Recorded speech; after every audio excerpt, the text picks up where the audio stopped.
Ladies and gentlemen, friends and rivals, my name is Jared, and with me is my frozen friend, Ian. That's me. We will be your hosts for the episode. We are honored and grateful that you have joined us at the feature table. Here at the Game Table Podcast, we take a look at various board, card, and other tabletop games. We give an overview, provide a little insight on how to play, and share some of our thoughts, all in an attempt to give you an idea of how well it would fit for you and your table. Today, we will be looking at Nunatak, Temple of Ice, designed by Kane Klenko, artwork created by Kwanchai Maria, and published by Kosmos. Nunatak is a 1-to-4 player, 3-dimensional pyramid building game where players use different types of journeymen from their region to build a magnificent ice temple. Players will use these different workers strategically in order to claim areas of the temple and score points. When the temple is completed, the player who contributed the most to this glorious temple will be crowned the winner. And they'll be crowned with an ice crown. A nice ice crown. Let's review Nunatak. Crushed it. Cold. It is cold outside here, ladies and gentlemen. As we record this on January 10th, Nashville, Tennessee has shut down. It is frozen tundra. We are in a state of emergency as a whole 6 inches of snow has fallen. Maybe less, but we'll say 6. I can assure you we'll say that 6. All of the milk and the bread and the eggs are gone. Yep. Everyone is at home making French toast as they should. And that's where we're at. And the black beans. I couldn't find a single can of black beans. Wow. So I don't know I don't know why. The kidney beans are there, so I don't know who's making chili, which is black beans. But maybe it's not chili. Maybe they all wanted tacos on their frozen tundra evening. They couldn't find a single can. I've never heard of that. Please comment and tell me, please. What did you make with all these black beans you bought? Because I couldn't find a single can that I needed. I was actually making something. I don't know what everybody else was doing. You know what, Ian? You're right.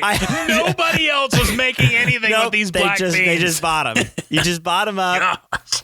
I had a recipe that we planned all week long. We go to the store to pick up black beans. They're not there. I don't know what everybody else was making. So please tell me what you made. Because I don't know. I don't know who bought only black beans. Forget Nunatak. We have to have a counseling session right here about your missing black beans. Yes. But regardless, yeah, there's snow. Build your icemen, your ice temples. I didn't build an ice temple today. Did you build an ice temple? My kids built a snowman that's as tall as I am. Wow. That's pretty. I was very impressed. That's pretty good. Yep. So anyway, Jared, do you know what a Nunatak is? Oh, thank you for asking. I do know what a Nunatak is. Well, tell me. So Nunataks are mountain peaks that rise above glaciers. They are surrounded by glaciers on all sides. You can find them in polar regions and high altitude areas such as Antarctica, Greenland, the Himalayas, Andes, and the Rocky Mountains. There you go. And it comes from the, I'm not going to say this word correctly, so I apologize. It comes from the Inuit word lonely peak. Makes sense. I just imagine I don't know, it's kind of weird. It's because you'll see pictures. So obviously there's the ones that are really, really tall, but there's also the ones that are you're walking on 100 feet of snow. And then there's this little rock, but that's really just a mountaintop. It's the top of a mountain. That's funny. That's exactly what it is. Yeah, it's crazy. I don't know when you have done that, when you have walked on 100 feet of snow and walked next to a mountain, but like you do. Well, yeah. Great. So speaking of walking on 100 feet of snow, Ian, what's the coldest place you've ever been? I will say, I don't think this is it's not considered a Nunatak, but it was. So we're out in the mountains, out in Roan Mountain, which is very east Tennessee. into the mountain region there, and you climb on top of one of the highest points. It's on the Appalachian Trail, and it's actually one of the highest points on the Appalachian. We always hit this place up in January, February time, so it's always very cold. Yep. And there is I'd say 100 feet. There's not 100 feet, but there are swells of 25, 30 feet of snow. And it's quite crazy, but the pictures are absolutely gorgeous. And I know I've mentioned this place before, but I do remember one day we're up there because we did go frequently. It's been a couple years now, but this one year we're up there, and there's no cell service there, so I don't carry a thermometer on me at all times. I don't know if you do, but I do actually. Okay. Thank you for asking. Oh, good. Yeah, I don't. So I'm a novice when it comes to these ice temples, but I do know the temp for that day probably in the mid-teens, and then that's on down in the low valley. So we climb up to the mountain and we're hiking, and it's absolutely cold. It is so cold, and I think somebody was able to tell me, we're walking by, and they just randomly say, yeah, the wind chill's negative 28. And I'm yeah, at this point, if it's anywhere below zero at this point, I mean, my face is about to freeze off. So that was definitely one of the coldest. It was with the wind blowing, and you're up on the mountain. Obviously, the wind's swirling up there. It was so cold. I had 18 layers. It didn't matter. My cheeks were just frozen off. It was crazy. It's the wind that obviously makes it really if it's 15, 20 degrees, that's obviously cold. It's terrible. I even went walking the other night, and there's this particular part of our neighborhood where the wind just kind of funnels through, and it hit just right. And I was it feels like I'm not even wearing clothes right now as the wind just shoots blades into my body. Awful. Of coldness. Yeah, it's just the best feeling ever. Yeah, I love that. Well, so we're building ice temples. So so Jared, please tell us how to stay warm inside this temple, and how do we do that? I'm not going to tell you how to stay warm, but I will tell you how to win this game. Okay. So the goal of this game is to have the most points. You are in this ancient civilization that's building one of these temples of ice. And we are going to go on a little journey here with a variety of different workers and different tools that are needed to be able to build these things as we prepare for the harshness of winter.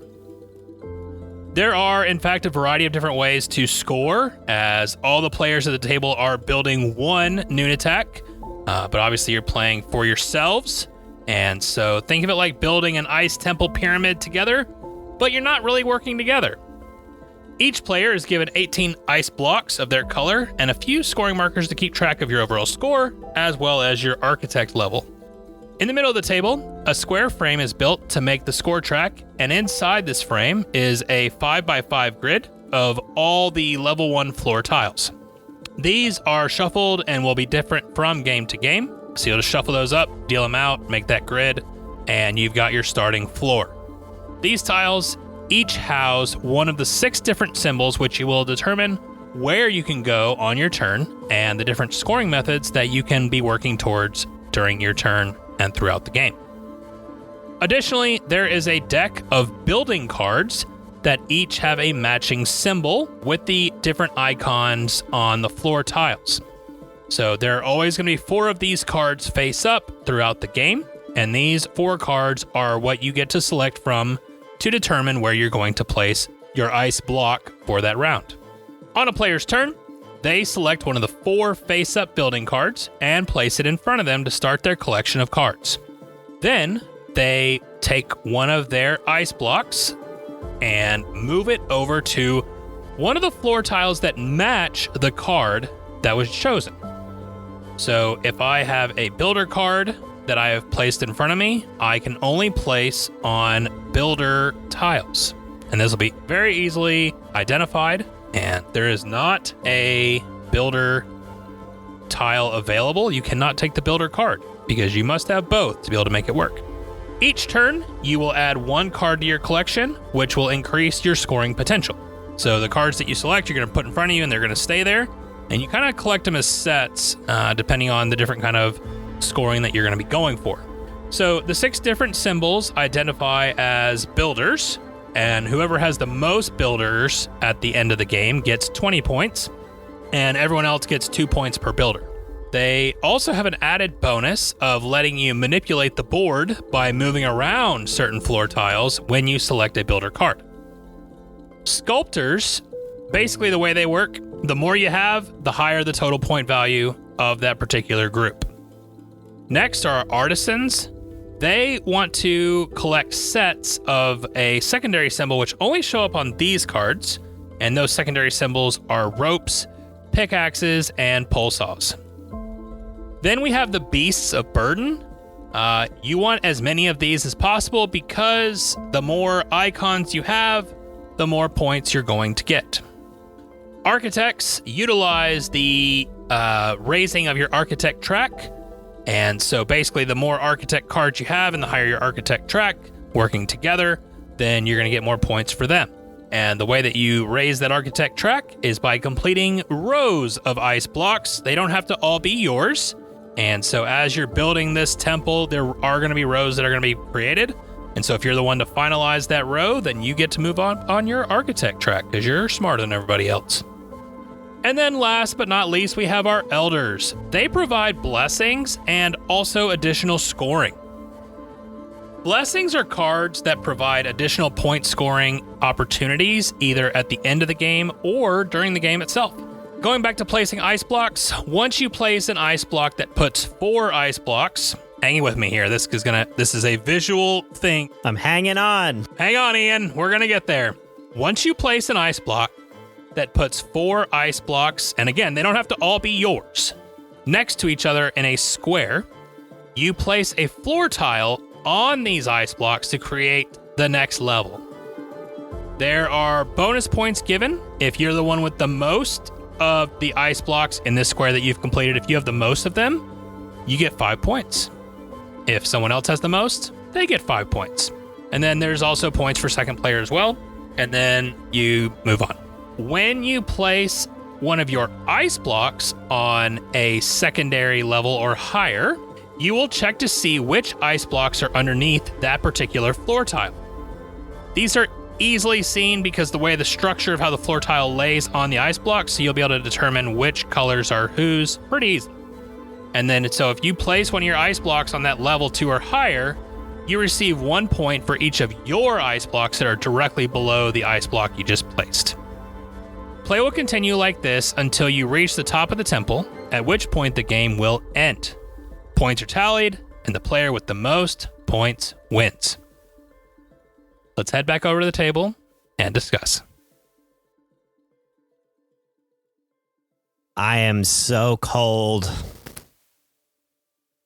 That makes sense. From building with ice. You got to really have the right gloves. If you don't have the right gloves, you're already cooked. It's too here's late. The issue, not to go back to the whole ice, building, but if you want to be detailed, you can't wear these thick gloves because then but then your hands are cold. So how do you happy win? Medium. Ever? Oh, you don't win. Well, I was going to take a look at this designer here. Go for it, man. Well, the designer here, Kane Klenko, been designing games here for it looks like 10 plus years. His main success is Fuse, Dead Men Tell No Tales, and Flip Ships. Man, I remember when Flip Ships came out. It was all the rage. Flip Ships did very well. There's also the Pandemic Rapid Response, and then the Flatline, which I believe this looks familiar. But anyway, so some solid design, good work, and has done obviously tons of stuff in between then, and has worked with many different game companies. So always exciting. And then this is Kosmos. As far as Kosmos, I know what I've been following Kosmos for a long time. But I don't know if I could tell you a Kosmos game that's recently come out. It's like, oh, that's a Kosmos game, and then my brain just forgets about it. So. Dang, way to really, that's great. Well, I'll help you out. I'll help you out, buddy. You. Here we go. So they do The Crew, both Quest for Planet 9 and Mission Deep Sea. Okay, there you go. They did Targi, which is big time. My City. They've got lots of games, man. What are you talking about? I'm not saying they don't. I'm saying my brain forgets what I feel like they do a lot of games. So they also do the Exit series. Okay, see, there you go. So my brain just forgets all of the games they do. I'm not trying to knock them. That's not my point. I'm saying my brain just forgets which games are associated or tied to them. Overall, though, with this design, I think the artwork on it fits. I mean, the box art is fantastic. I remember that's the first thing that I ever saw on this game. And then the 3D aspect of it as well. Yeah, we got pulled in to the 3D aspect at Gen Con. That's where I saw this game first. And I was like, whoa, I need to know what that is. And so we went over, got a demo. I was immediately hooked. I love games where you're not playing together, but you have to work together to kind of build this thing, and negotiating the give and take of, what do I give these guys so that I can score my own points? Right. And the ice blocks are nice and chunky. I mean, you get a good sized temple at the end. Yeah. And everything's the thing, and I kind of mentioned this in the how to play portion, but the thing that really draws me in from a component standpoint is because those ice blocks are designed the way they are and they're nice and big and chunky, you can really tell where your color is at all the time. And that makes gameplay so much easier, and it makes it a really smooth process, which I really like. Yeah, and like you said, it is a large temple. Like, it's weird. You look at the board, and it's just like cardboard pieces, and you have your ice blocks, but then they're cardboard. What is that shape? I don't even know. It's just it's like a square, but it's got pieces, or it's got parts carved out of it. Yeah, parts carved out of it. So it's like a stack of those, and then your cubes, and you're like, okay, well, I guess at the end there's a temple that we're building. But yeah, no, it builds up maybe a foot, maybe less than a foot off the table, but it's still very large. Like it's. Oh, you're talking about at the beginning. Yeah, at the beginning, where it's just flat. a flat it's just board. like just a stack of cardboard on the side over here, and then your cubes. But then it becomes this like nice big 3D pyramid. It's very satisfying throughout the experience of the game. It's just fun to like, okay, like I'm actually contributing to this piece of art. That's true. Yes. Which is a fun feeling. I like that. Yeah, no, it's nice. It's very cool. Yep. So I guess to do those things, you are drafting-ish, mechanic, and taking the different builders or workers and or journeymen, as I like to call them, the journeymen of the temple. Coined by Ian. Yeah. So they do a lot of. I always love games where there is a different kind of strategy you can go, and this one has, how many different are there? Is it like 8 or?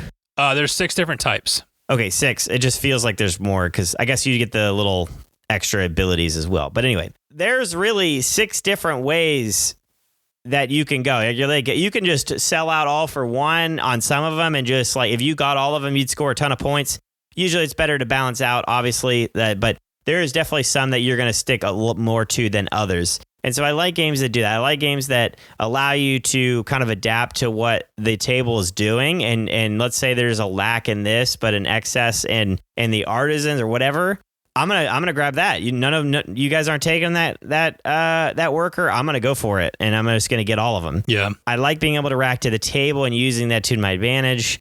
Being able to kind of look ahead and say, okay, well, nobody's really taking these, so I think there'll be some more later. Where can I place to set me up for later? These are things that you're kind of running through your head in a very quick manner. Obviously, this game doesn't take very long, and your turns are like 2 seconds. But these are things you're thinking about. Okay, what am I going for later here? How am I slowly building up the temple? Because you can't just build on the first level. You got to build up. And I know that building on the second and third level is important, because you get a lot of points when you like building on top of something you've already built. So if you're only building on the first level, that only gets you so far. So there's a lot of thinking ahead as far as that goes when taking these different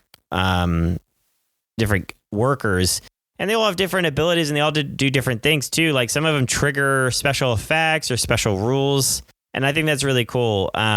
Because what's the one that gets the blessings? The elders, yeah. Elders, yeah. I mean, those blessing cards are awesome. My only like downside is that there's not more of them. So at least the elders, because there's plenty of blessings, but you only play with so many elders. I think it's super cool though. It's a quick game, right? So like you can only have so many of those to make sure they stay valuable, but that makes them even that much more valuable because you're like, man, if I can pull the right blessing card with the elder, that could be a real game changer. Yeah, I mean, some of the blessings completely change the scoring for all the different types of workers. They give you immediate scoring based on like what you have on the board. I remember playing one of the games. I scored on I completed a row or an outside edge, and it gave me some extra points. And where I would have only scored like 4, I scored like 12. So just all those little changes. There's a lot of variety packed into this little box, and all those cards specifically. You're never going to see the same setup of cards or the same setup of tiles of your layers. I do like that, where even the first layer is completely modular. I think that's great. And I do know as you go up, you have the 1, 2, 3 in the stack. So like the mid to late game is going to be similar, but again, everyone you pull is going to be different. So the temple is going to be different every time you build it, and the strategy in which you're taking the journeymen are going to be different. So you'll become a journeyman of yourself by the time you've played all the different games. That's true. And I do like that there is some strategy for the long term, but really it's very tactical. You're having to decide based on your 4 choices what you're going to do, and you kind of like, okay, maybe I'll work towards this long term, but it might not fall that way. I mean, there was one game where I played where I was like, I'm going to go for the sculptors because like if you get a lot of sculptors, you're going to get a ton of points. But then after and there were several sculptors at the beginning, but then they just dried up and you didn't see them again for a while because of the shuffle. And so you're like, well, I got to shift strategies here. Like I can't keep waiting for these things to pop up. I do think it's cool that, I mean, you are going to have to adapt to what the board is giving you. But I think it's neat that, again, every game's going to be different in that regard. And being able to look at the different cards in front of you and what is available, you can start to develop a different strategy pretty quickly. You're like, okay, well, nobody's taking these. I always call them the dinosaurs, but they're not dinosaurs. They're not dinosaurs. They're beasts of the burden. That's right. They look more like rhinos than anything else. Yeah, they do look like rhinos. But yeah, so like, you see nobody's taking the beasts. And so like, man, that's a lot of score because you multiplies upon themselves based on how many you have and how many. Yep. So like, man, I remember a game we were playing, a guy just got all of them. And it's like, okay, well, that's his scoring points. And I didn't get a chance at one. But that's the thing. That's the one thing I will say. You have to react because if you're like, I am going for this at the start of the game, you won't see it. I saw one elder. I grabbed it. I didn't see another one for the rest of the game. It always drew on somebody else's turn. So like you wish you could see those more often, but sometimes it just doesn't happen. But I do think for the most part of all 6 different types, they all feel relatively balanced in how they score. And so as you're scoring each of them, yes, it is very important that you make sure that one player doesn't just run away with it because you can still glean some points from that. But you also want to make sure that they're not just getting to the end of that track and getting a ton of points, which will really wreck everybody else's game. I think, and we discussed this when we played, all of our scores were very close in all the games. And I think the way this game plays, the way it's designed, and the overall scoring structure, unless somebody just doesn't know what they're doing, I think in general, there's not enough points for somebody to be like, I'm just going to get all of them. There's just not enough space for somebody to just completely run away with it, in my mind. Now, again, it depends on how the card draws, but again, everybody gets to draft a card. So like... Yeah, you're scoring something every round. And I would even say, I don't know how much of it can be that you just don't know what you're doing. Like this game, like there's a lot of good choice in it, and you kind of get to make your decisions about what you want to do, but it's not incredibly complex to the point that you can get lost in it and and basically say, I don't know what I'm doing here, or not be able to see the strategy, or to be able to say, oh, well, of course I don't want to have him just run away with all the cards of that type. That would be terrible. Yeah, and even if he does, I guess that's the caveat against that is like, even if somebody does take a bunch of one thing, that means they're not getting something else. That's true. So that means that you're getting it. So it's like the scoring of one player in a large way is giving another, potentially another player is scoring in a different category in another way. Right. So again, that the scoring in this game is incredibly balanced in the way that it all kind of blends together, because it's you can't just have all the cards of one type or all the types. You have to pick. If you pick one, that means that leaving room for somebody else to take another. So well, and the game also rewards you for diversifying, both from you get set collection points for having all 6 types. The game wants you to build this temple, and so if you're able to diversify and help build the temple, you're going to score points from that as well by the way that you place your ice blocks. Yeah, I mean, I think there's just so many different ways to score. I think there's a world where you could potentially not even really focusing on clustering your pieces at all. Like, really? You can cluster like 2 and be totally fine. There's areas where, you only have 1 or 2 and you're still scoring. Yeah. And so there are a lot of ways to score. Or you could cluster them all together and be totally fine. You're scoring a bunch of points that way. So the variety and obviously randomness of the card draw / tile draw, the combinations are in the millions on a game of this magnitude. Like it's the way everything could fit together is in a million different combinations. Yeah, and I would say because you have 4 choices on any given turn, I don't even think card draw really screws you that much. Like, I think it does to a degree if you're looking for one card. If you're looking for the last, if you're looking for the one to get the set, yeah, I mean, it could ruin you. I guess, but you're taking that risk though, right? Like that's kind of the risk that you're taking. So I did not feel at all like card draw really played into how the game shook out for me. Yeah, and I guess if we're going into things that could be lacking in that. I think, yes, if you were looking for something specific and you couldn't find it in a game that I was looking for an Elder, couldn't get another one, that would have made another set for me, just didn't find it. And we're talking like, I waited for half the game. I was like, the next one I see, I got to get. Yeah. Didn't see one for it was a whole half a game, didn't see another one. So that does happen, or you just, you're not going to see it. I ended up coming second in that game. I lost by like 2 points. It was off one other play. Like, easily, potentially could have made another move to change. You never know. And so that one thing didn't necessarily ruin me, though. So it would have been nice. But I think you're saying, there's a lot of other things that you could be. Like, because the amount of ways you can score, like, there's just no way to quantify what one thing does for you versus what if you'd played the ice blocks differently, or what if you'd done that, whatever. Like, there's just so many different things. And the cool thing with that is, like, the game runs 30 to 45 minutes. So, like, who cares? Like, you can just reset and start again if you want to. It's quick. And so you can't go wrong there. Yeah, it's quick, it's light, it's fun to build this temple. I think it's got a nice space that it kind of settles into. I do want to mention that player count is different. So there's a solo mode, a 2-player mode, a 3-player mode, and a 4-player mode. They're all different. So solo plays a certain way. 2 players. I will say this. So I'm not a fan of bots in games. Like, I'm just not a fan. But I do like the way that the 2-player version of this game does it, where you essentially split the bot up between the 2 players, and on a, like, each player has access to 3 ice blocks, 2 of yours and 1 of the bots.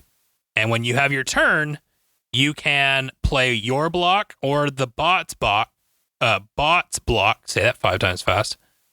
But you can't go back to your collection of blocks until you've played the 3 that are in front of you. So you're still interacting and giving this, like, extra persons at the table, but you have more control over how it works instead of just this automated play. So I do like that. That's a little, yeah, it adds this strategic element to the bot, where usually the bot just feels like, okay, it's the bot's turn. All right, they went back to my turn. Yes, exactly. Whereas this kind of makes you make a decision about what you want to do, which is, I think it's cool. And I would say, I mean, 4-player, 3-player is, I feel like good, timing. You get to do what you want. Yep. If a card will come back around to you. I don't know about in a 4-player that happens as frequently. I think it's a little bit more chaotic. Yeah, and there's some slight adjustments in 4-player game about how you finish up the temple and all that. But yeah, I think this game sings at 3. It's meant to be played at 3. I think that's the best player count. Not to say you can't play it at the other levels, but I really like it as a 3-player game. Yeah, I think it's very fun at 3. Yep. I think it's a good game regardless, but yeah, for sure. Yeah, no, I would agree with all that. Okay, well, Ann, you got anything else, or shall we jump into grading and final thoughts? Nah, I'm cold. I'm cold. I got it. My hands are frozen. Well, we're almost there, buddy, and you can go warm up by the fire. Okay, good. Okay, so we're gonna preface this. Okay. This game, obviously, if you haven't gotten a clue yet, it's not like the heaviest game we've ever reviewed. It is not. It is a very quick, tactical, less than an hour experience that is fun and super light. I never felt any stress while playing this. It was fun. I felt maybe a little like, okay, I want to make the right move here, but overall, like not super stressful of an experience. It's honestly it was more very chill and relaxing and fun to chill. But to just when you're looking at the cards, again, there's 4, you pick one, you put a cube down, and then it's fun to build a 3-dimensional piece as a board game. That's when I always give games props when they can incorporate a 3-dimensional element to them and still have a very good game. I think they did a very, very good job there in incorporating this process. I always love when you have so many different options and paths to victory, which I think this checks all those boxes for sure. Yep. With all that, I will say I again enjoyed this experience. I'm going to give this a 7.5. I think this is an excellent game. Not something I want to play all the time and personally, because I have a lot of games similar to this, but I think this is just another one to add to the collection that is unique. It has this 3-dimensional element that I don't think you're not going to find. There's not a lot of other ones that do it in 3-dimensional space, which I think is really cool. So I had a lot of fun with it. Overall, it's not doing anything like crazy mind-blowing, but it's also not a garbage game. This is an excellent game. I really enjoyed this experience, and I had fun. I'm going to give a nice 7.5 to start the year off. I can jive with that. Honestly, I will say that's higher than I expected. Okay. I wasn't sure. I thought you'd be closer to a 7, which is still a good score. Here's what I'm going to say. The 3-dimensional aspect is going to bump up the game 0.5 for me. So okay. I would say, 7 would be great, but I think the fact that like you literally put the temple top on the temple when you're done. Yep. I mean, just go ahead and give me the 0.5 there and make this a 7.5 because I think it's very good. You know what I'll say? I have not critiqued this game at all, and I will say this one component piece. So the topper is cardboard. I wish so badly that the topper was prettier than the cardboard that it is. Like it's this crowning moment. It's the end. And you've got all these like pretty plastic ice blocks. Like give me a nice, pretty topper to go on top. I think they could. I mean, obviously it'd have to be a different color. You would want it to make sure it's not blending in with any other blocks. I get it. We have learned about the cost of board gaming and making board games, so I get it. I do.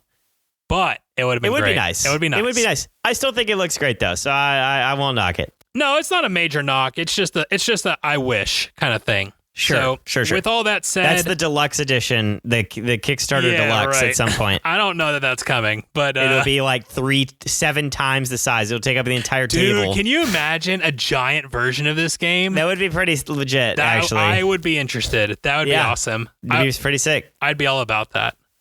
But to come, Kosmos, pay attention. Yeah.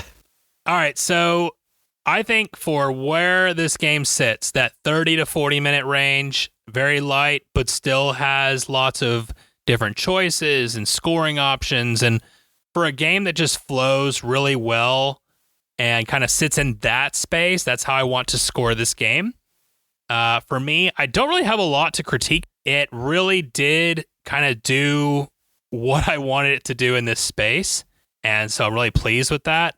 And like Ian, I love the 3D aspect. Like I mentioned, I really enjoy that competing shared space where I have to make a decision of, one, how do I not help them more than I help me? And two, how do I get them to help me without them realizing it? And I love games like that because it is such a fun little tug of war and like this game of deception as you're just placing these little ice blocks and collecting your little journeyman. I do like the different set collection of choice of different, like, where do I want to go and how do I make this choice of that's the optimal place to place the ice block, but I want this card, which is in a really not so great spot to place the ice block. So which one do I go with? So I like that give and take there. So for me, I am going to give this game an 8. I think for where it sits, for what I want it to be, it checks a lot of boxes. I wish I had gotten a chance to get this to the table with the girls. I haven't yet, but I look forward to seeing how well they can handle it. I think it's at the high end just because there are so many different scoring options for even Faith, but I think that they are very close, and so I'm excited to see if she can handle it. But yeah, for me, it's an 8. I love adding this one to my collection because I think it definitely has a space for most game nights where it can be a nice icebreaker and way to start the evening. I just pulled that one out of nowhere. How chilly of you. I think I'm not going to critique your 8. So I think that's totally acceptable. I think it's a good game. It's very solid. Very good. Well, thank you to all you listeners out there, whether you're recovering on Wednesday from the Snowmageddon here in Nashville, or you live somewhere else and it's nice and warm. I hope that you have a wonderful week. If you have feedback or want to give us your thoughts on the game, we would love to hear from you. Links to our socials are in the description. If you don't like socials, I get it. Check out our website at thegametablepodcast.com, shoot us an email at thegametablepodcast@gmail.com, or find us on Board Game Geek. All these links are also in the description. 5-star reviews, subscribing in your podcast player of choice, following us on socials, if that's your thing, and joining the conversation on Discord. These heroic actions are immensely helpful in growing this podcast. Special thanks to Angie Santiago for our cover art, to Anna Snyder, who made the intro and outro music, and to Alexi Chistelin for the How to Play background music. In the meantime, may your dice rolls and your card draws be blessed, and your experiences at the table be ones to remember forever.